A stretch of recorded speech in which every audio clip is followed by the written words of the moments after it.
bumaha at bumagyo ng biyaya dito sa ikalawang distrito ng ating lalawigan. Ang ating pasasalamat at pagmamahal, iparinig sa pamamagitan ng pinakamalakas na palakpakan sigawan!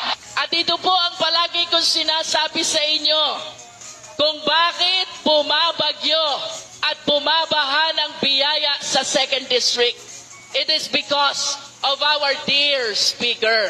So once again, let me state my lines. Kaya may AX dahil ni Speaker.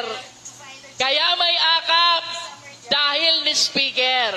Kaya may tupad dahil ni Speaker.